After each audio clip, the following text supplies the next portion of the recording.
Well, good morning. Happy Memorial Day weekend to all of you. Thank you for joining us for our Sunday morning video service.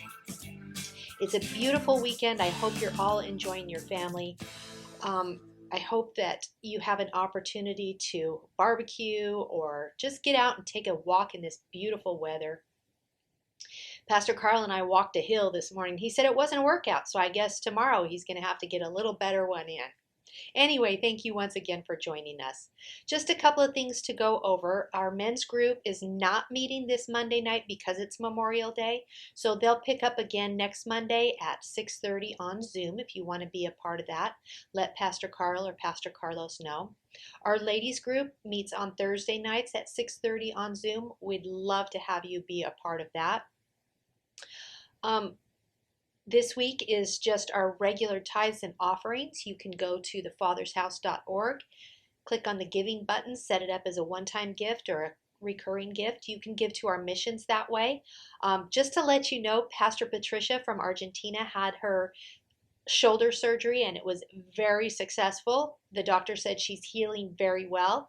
And we were able to send them the last of the money to pay for that surgery. So we hope you recover well, Pastor Patricia. And I love to see the videos of those kids dancing, so I can tell you're feeling well because you're back at the church with the kids. Anyway, thank you again for your generosity on helping out with that surgery. I know she was in a lot of pain, and they're very, very appreciative to all their brothers and sisters here at the Father's House that contributed to that. Lastly, I just wanted to mention this is our last week that we'll be talking about our class that's coming up through Logos University on discipleship. If you want to be a part of that, the books are $32. I can get them ordered for you, or I can tell you what they are and you can order those. We're going to be starting the class on June 8th. Not sure if it's going to be at 6 o'clock or 6:30. It will be on Zoom also. So if you want to be a part of that, I think you will be very blessed by the study of discipleship and what that means to us as Christians. So again, if you want to be a part of that, let Pastor Carl or I know, and we can get the books ordered for you. We really look forward to having you as being a part of that if you want to. And that's really all I have to cover today. So we'll turn the time over to Pastor Carl to talk to us about a few more virtues. Well, good morning, Father's House. I'm glad to see you guys again. Glad to have all of this audience here that's watching by Facebook or watching by YouTube. Some of you watch this on Saturday because we pre-record it. Some watch it on Sunday morning at a regular time. And so here's kind of the plan is that we're going to kind of work on maybe the next month or 6 weeks to see if we can't get ourselves up on high quality live streaming of our Sunday morning service, which takes a lot because it means we've got to buy all new equipment. We have to buy new cameras. We have to buy all kinds of interface equipment so that we can live stream on YouTube and on Facebook and on through our website. And so it's going to be expensive. The Spanish congregation, I think, is going to help us pay 50% of whatever that cost is. So I think next week what I'm going to do is I'm going to encourage you. We won't maybe start this week, maybe this week, but a little bit, but next week, start encouraging you to maybe help us by doing that because you're the one that ultimately benefits for those of you that can't watch it in person because of either where you live or you don't feel comfortable coming out amongst a bunch of people, or if you're sick on a weekend. It'll be to your benefit that we do high quality video production of our service, and we don't want to settle for less than that. We want to make sure that the quality is up there with anybody, on par with anybody, but we'll talk more about that. I imagine it's going to probably cost us, our side of it, probably maybe 4,000, and them adding their difference as well, probably 3. But anyway, hopefully it'll be good. We'll talk about that later, though. Right now, what I really want to talk about is the discipleship class. I want to encourage you to be a part of that. Which will be on, again, that will be on Wednesday nights via Zoom, starting here very soon. 2 books, Emotionally Healthy Spirituality by Peter Scazzero. No, Emotionally Healthy Discipleship by Peter Scazzero. And then second, we're going to look at the life of Dietrich Bonhoeffer and his classic work, which is called The Cost of Discipleship. But with that, I don't want to take much more time. I just wanted to circle back and mention those things. Today I want to finish up our talk about the Christian virtue of hope. and how that is such a powerful and significant virtue, along with faith, and ultimately the last Christian virtue that we're talking about in the transcendental side, the Christian side of beyond those ethical virtues that the construct of maybe a society or a social structure, a secular social structure, those that are employed that transcend those to some extent because they're found in and located in the very person of God, who we relate to, the teachings of Jesus Christ, the New Testament and the Old Testament as well. But in the New Testament, primarily, the Apostle Paul talks about, but now there remains three things, right? Faith, hope, and love. And the greatest of these is love. We've been talking about hope. This is our third week talking about hope. Next week, we're going to start talking about charity or love in that context and how that relates to faith, hope, love in this continuity, which also reaches down to the other cardinal virtues. And those virtues ultimately being the virtues that we talked about, the cardinal, although there's more than just the four. We talked about courage or fortitude, temperance.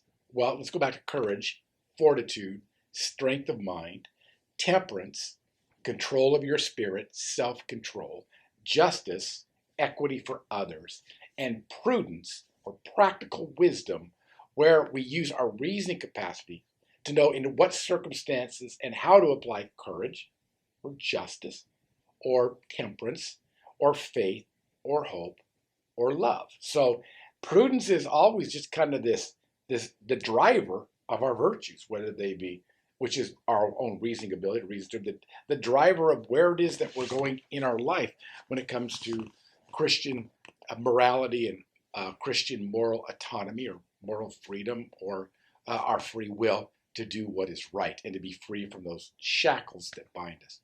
So today I want to finish up. I want to talk about hope in two ways. I want to go back over kind of what we talked about by way of a definition. And then last week we talked about Psalm 62 with David, and we talked about it being the only psalm.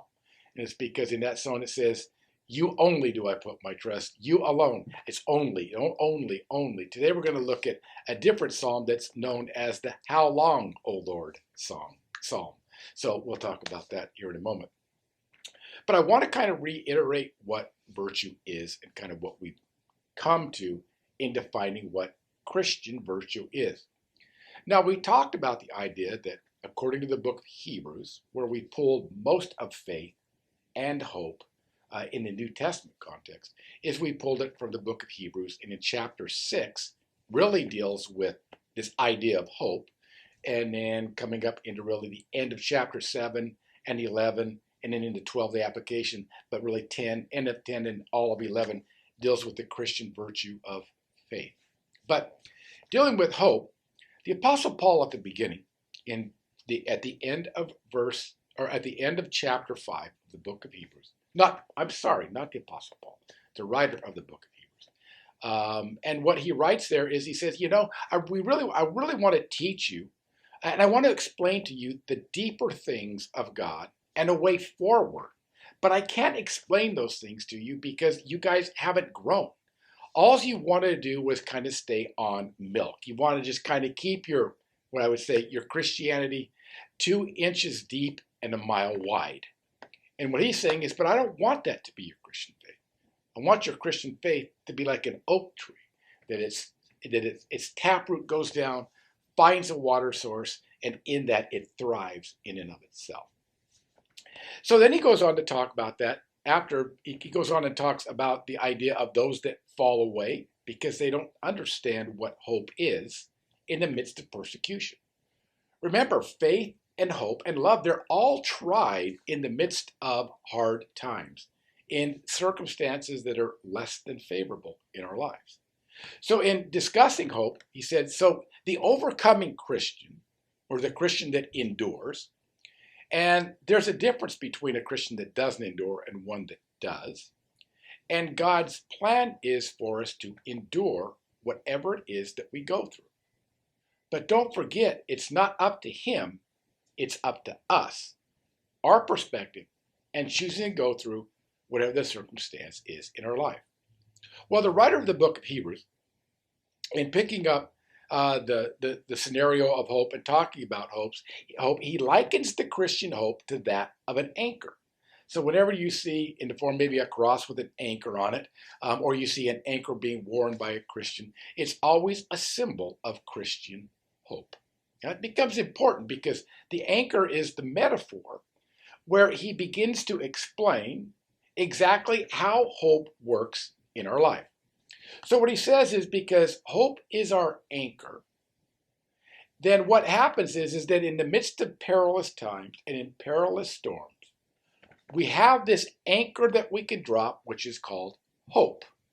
And it's hope and trust and confidence in whatever it is that we're hoping for. In the Christian case, it's going to be God. And this is where it gets interesting. So in the perilous times, what he says is that the Christians, to some extent, what they do is with their anchor is during those perilous times, you can do this. You can drop your anchor into the ocean. But if it's just going to get sand on the bottom, your ship's going to be dragged towards the rocks, and eventually you're going to ultimately suffer shipwreck. But what happens is that think about if your anchor is tied to an immovable object, an object that cannot be moved. And so what he's saying is that our hope is fixed in God, and God cannot be moved. Now, there's a reason, we'll get to that. God cannot be moved because God is unchangeable. Therefore, if God moved in any way, like a rock would move, a rock would change position. But if that rock can't be moved, then whatever anchors itself to that rock cannot be moved. It's impossible for it to be moved. That becomes important because what the writer's saying is our hope as a Christian through perilous times and enduring those times is always anchored on this rock, which is God. Now it says that this rock or anchor, which is God, is unchangeable, right? And because he's unchangeable, the other thing we know is that in this case, it's invisible. It's not like we can anchor it to a dock or anchor it to a rock in the sea. It's beyond the horizon of the physical world where we anchor our anchor on the existence of God that we cannot see in the times of peril. Now it says that the reason that God desires for us to have hope in the midst of a storm, when we can't see where we're going, or we don't even know what the outcome is going to be, and the outcome can be good or bad. The one thing that ultimately he says is the reason that you can find your anchor in me, within the very presence of God, within the veil it talks about, but we won't get into that, is because of two things. I've given you a promise that what I've said is true. That if you go through this, and if you overcome, on the other side, you're going to find my provision for you in the perils of the storm. Number one, a promise. The second thing he said is, not only do I make a promise, but I'm going to swear an oath to you that what I'm saying is true. In that case, God makes the promise, especially for us as Christians, that on the other side of this life, on the other side of this passage from our physical life into our spiritual life, that God has already made the promise that we have an extension of life with him and a progression towards that which God wants us to become in the afterlife. That's the promise of a Christian, and that's Christian theology. But with that being true, he also said, but I'm going to make an oath on it. And so we talked about the idea of an oath and taking an oath. You go into a court, you put your hand on a Bible. If you're going to testify, and they say, do you swear to tell the truth, the whole truth, and nothing but the truth? So help you God? And you say, I do. And now think about it in this way, that God comes into that same courtroom, because an oath is a part of a court scene. And he says, I swear to tell the truth, the whole truth, and nothing but the truth. So help me. And I am unchangeable, in which you anchor to. I've made a promise, and in the midst of a perilous storm, I promise that I will see you through to the other side. So that's what Christian hope is. It's making it through to the other side. It's like the idea of a ship on a horizon that can't see what's on the other side of that horizon. But in hope, it moves that direction to find land or what it is that it's looking for. So last week we talked about it in the life of David when we looked at his trust, David's trust, when being pursued by Absalom. Was when he was being pursued is he found that he only put his trust in God. He didn't put his trust in man, in his own strength, in his warriors, in his counselors. Because in most cases, many of them had already betrayed him and left with his son Absalom, who was seeking to kill David and take over his father's throne. So we talked about Psalm 62 last week. But I want to close this out by talking about a Psalm of David, which is Psalm 13. It's called a Psalm of Lament or a prayer of lament. And I'll explain that a little bit when we go through it. But the prayer of lament is a powerful, powerful prayer when we pray it. When we understand what it is and how it works, it becomes powerful in that we just don't recite the prayer. But we understand the workings of this prayer and the working in our life when we're facing hard and difficult times of exactly what it is that God's doing in us for his glory and for the perfection of us as Christian saints. So we're going to look at this, and like I said, the first psalm we looked at last week, Psalm 62, was known as the only psalm. It's the only psalm in the Bible, not because it's the only one numerically, but it's the only one that talks about in you alone, in you only do I put my trust, in you only do I have my hope. Only you can deliver me. And like I said, this Psalm 13 is the how long, or the how long, O Lord psalm, and you'll see why that's so. So I'm going to read this psalm to you, and then we're just going to touch on it briefly so you can kind of see the movement. It's probably it's one of my favorite psalms in all of Scripture. It says, how long, O Lord, will you forget me? How long will you hide your face from me? How long shall I take counsel in my soul, having sorrow in my heart all the day? How long will my enemy be exalted over me? Consider me and answer, O Lord my God. Enlighten my eyes, or I will sleep the sleep of death. And my enemy will say, I have overcome him. And my adversaries will rejoice when I am shaken. But I have trusted in your loving kindness. My heart shall rejoice in your salvation. I will sing to the Lord because he has dealt bountifully with me. So that psalm, and last week we kind of talked about that David just didn't sit down one day and decide I'm going to write a psalm. Psalms are always a byproduct of what was going on in David's life. And therefore there was this well of emotion and this maybe sometimes frustration, sometimes praise, sometimes trust, that caused him to express that by the way of a song. We really don't know when this psalm was written, at what period in David's life. Some posit that it was the same time when Absalom was chasing him to kill him. But I kind of think that that's probably not the case. I think that this psalm has a broader range than just that one incident. If it went back anywhere to one incident rather than the accumulation of understanding the power of God in the midst of peril, and a mature perspective on it, it probably would have been when he was being pursued by Saul, and Saul was doing the exact same thing that his son was, seeking to kill David.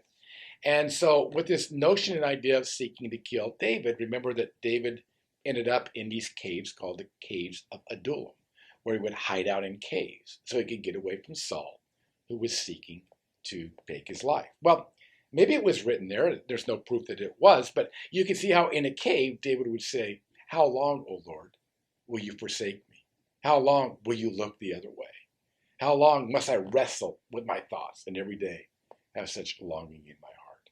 And so there's this idea where in this, no matter what it was, that David understood that in the midst of our peril, that God often, and probably for the most part, never works on a quick fix. It's not like we learn a lesson in a day sometimes, do we? Sometimes lessons of humility, lessons of courage, lessons of temperance, self-control, or those sometimes they're not learned in a day or in a week or in a month, but sometimes it takes years for us to develop the virtue of humility or years to develop the virtue of fortitude or a strong mind. Now, the idea is that with Christian hope is that we stay with the process knowing it's going to be a long process. I want to tell you something, and this is very important. In the midst of the perils and storms in your life, no matter what they are, no matter who brings them on, no matter what the circumstances, God will always use to build your character so that you might become more like Christ and ultimately more like the divine himself, which would be like synonymous with Christ. So the idea is when Penny and I are running sometimes, we go down a little downhill and I say, let's run and let's go because you never waste a good downhill. Well, character isn't built at a good downhill. Character is built in this uphill climb where it's perilous. And the psalmist in this instance, he's saying to God, crying out, how long will you forget me? How long will I live in this darkness? How long until I get relief from this bad marriage that I'm in, this financial ruin that I'm in, or whatever the case might be. And we want out of it and out of it and out of it. And yet God keeps us in it. And in the midst of it, it's almost like he puts a darkness around himself so we can't escape the four walls of the circumstance that he's put us in. Because he doesn't want us to escape. He wants us to learn a very valuable principle. It's almost like looking at the Great Wall of China with no entrance, and you can go left and you can go right, but you can't get through the wall because there's no gates. You can't go around it because it's impenetrable to you at that point, and you're facing this wall saying, how do I get there? How do I get to the other side? How long, O Lord? How long do I have to stay in this darkness? How long, O Lord, will you forget me? How long, O Lord, will you look the other way? And that's David's first move, or the first movement of his soul. And so when we find ourselves in these predicaments that we're not getting out of quick, we're asking the question, how long? And there seems to be no movement. I want to encourage you in the midst of that, that's a spiritual work that God's doing in you to develop your character.